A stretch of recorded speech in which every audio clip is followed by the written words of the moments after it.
Assalamualaikum warahmatullahi wabarakatuh. Perkenalkan, nama saya Ferdiansyah, NIM 211160457. Di sini saya akan melakukan pemeriksaan spirometri. Namun sebelum masuk ke video contoh pemeriksaan spirometri, saya akan menjelaskan sedikit materi apa itu pemeriksaan spirometri. Pemeriksaan spirometri adalah pemeriksaan yang digunakan untuk menilai kelainan fungsi paru. Seberapa besar kelainan fungsi paru tersebut? Apakah ada kelainan pada restriksi ataupun abduksi?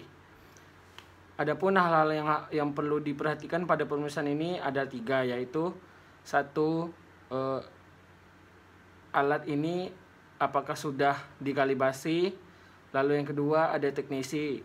Dalam teknisi ini apakah teknisi atau perawat mengerti atau paham dengan teknik pemeriksaan spirometri ini. Lalu yang ketiga yaitu pasien. Apakah pasien mengkonsumsi obat bronchodilator? Jika iya, minimal 8 jam baru dapat dilakukan pemeriksaan spirometri ini. Lalu bebas rokok minimal 2 jam dan lambung diusahakan tidak penuh. Indikasi pemeriksaan spirometri terbagi menjadi 3, yaitu diagnosis, yang kedua monitoring, yang ketiga kesehatan masyarakat. Adapun alat-alat yang digunakan dalam pemeriksaan ini ada 2, yaitu yang pertama namanya Monstip, dan kedua membutuhkan penjepit yang dijepitkan ke hidung. Baik, saya akan melakukan pemeriksaan spirometri ini. Anda bisa menyaksikan video setelah video berikut ini. Selamat siang Pak. Tujuan datang saya ke sini untuk melakukan pemeriksaan paru di rumah sakit ini. Oke, baik. Sebelumnya boleh Bapak perkenalkan nama dan tanggal Bapak? Oh ya, nama saya Bapak Rizky, tanggal 19 Oktober 1996. Oke, baik Pak. Sebelumnya perkenalkan, nama saya Ferdiansyah sebagai penata anestesi di rumah sakit ini. Iya. Jadi Bapak di sini ingin melakukan pemeriksaan paru ya Pak ya? Iya.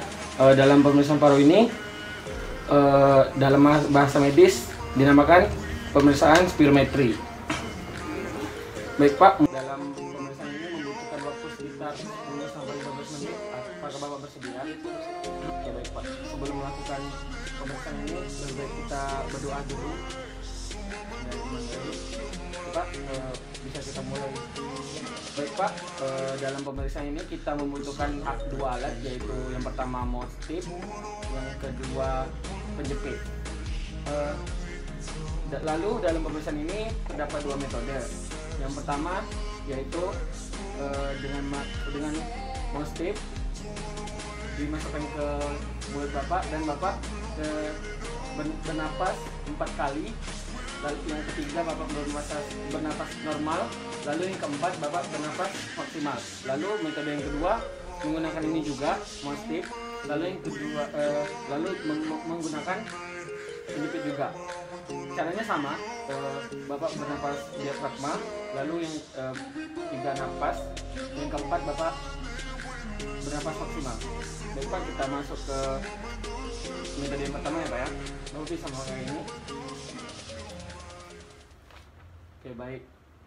Kita mulai ya Pak. Bisa Bapak menarik napas, hembuskan, tarik napas, hembuskan, tarik napas, hembuskan, tarik napas, buang dengan maksimal Pak. Oke, baik.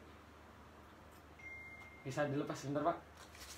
Oke. Untuk metode yang kedua ini kita akan mengukur vital faal. Dalam metode ini kita juga menggunakan Monstip, lalu juga kita menggunakan penjepit. Namun di sini karena penjepitnya tidak ada, mungkin bisa dibantu dengan tangan Bapak ya Pak ya? Oh iya, jadi ya? Iya. Dan ini juga dipakai Pak. Oke, caranya sama. Bapak bernapas 3 kali dan yang keempat kali Bapak bernapas maksimal ya Pak. Oke, Bapak bisa tarik napas, hembuskan, tarik napas, hembuskan, Tarik nafas, hembuskan. Yang terakhir, buang dengan pasti Bapak. Oke, baik. Bisa dilepas Pak. Oke, baik. Dari hasil yang saya lihat dari baik Pak, dalam pemeriksaan ini dapat saya ketahui PC Bapak yaitu 45. Di sini PC kalau normal itu lebih dari 80% ya Pak. Sementara Bapak di sini 45%. Lalu yang kedua VTV, di sini VTV Bapak 67%, normalnya juga sama 80%, namun di sini Bapak 67% berarti tidak nomor. Lalu PI perkusinya 102%, ini normalnya lebih dari 75%. Berarti ini Bapak normal. Oke, baik.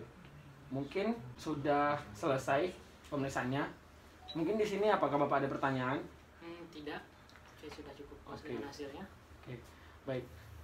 Apakah selama pemeriksaan tadi Bapak merasa tidak nyaman atau sakit? Tidak, semua enak-enak aja. Oke, baik.